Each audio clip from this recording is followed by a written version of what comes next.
story. The most pivotal moment came for the trio in 2011 while Cash was living in Miami. Hawk Marley, aka Hawk XO, was and is a close friend of The Weeknd, working with him on his very early music. He sent Cash some MP3s of The Weeknd's unreleased material that blew Cash's mind. You know what it is, check it out, shit. Weeknd.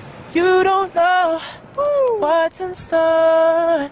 Cash, living in Miami at this point, decided to jump in his car and drive back to Toronto within 24 hours. This bold move led to a close partnership, with Cash co-managing The Weeknd and co-founding XO Records in 2012 alongside A.W.O.L and Sal, as well as the joint venture with Republic Records.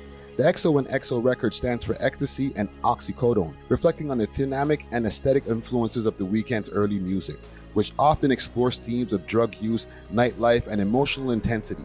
The term was coined by The Weeknd himself. The label went on to sign Toronto duo 88 Glam and a young South Asian Canadian producer out of Rexdale named Nav. Belly himself co-wrote on The Weeknd's classic mixtape House of Balloons, including tracks like Loft Music and High for This. Belly also wrote on The Weeknd's Beauty Behind the Madness album, including songs like Often, The Hills, Earned It, and more. And there's, The Weeknd, but A.W.O.L and Ahmad. Yeah. No one calls me that, by the way. Even my mother calls me Belly, but those. I think so that was code for don't walk up to me and call me Ahmad in the street. Yeah, please don't.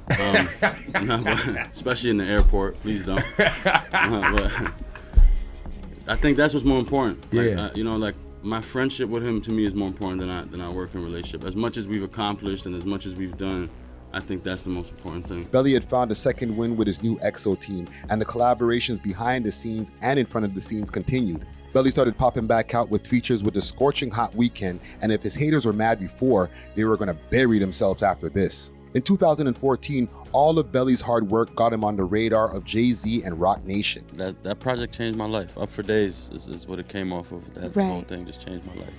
And I hear that same project is the one that Jay-Z heard, where he wanted to sign you to Roc Nation. Yeah. Was that the same project? Yeah. Were you surprised when Jay-Z was like, "Yo, we want you"?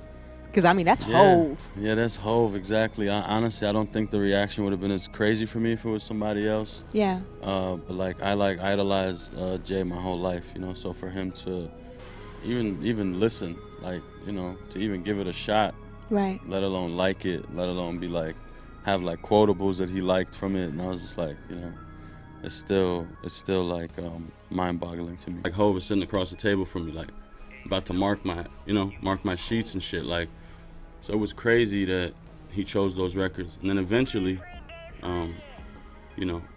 he reached out and was like, "Yo, I want to meet you." At that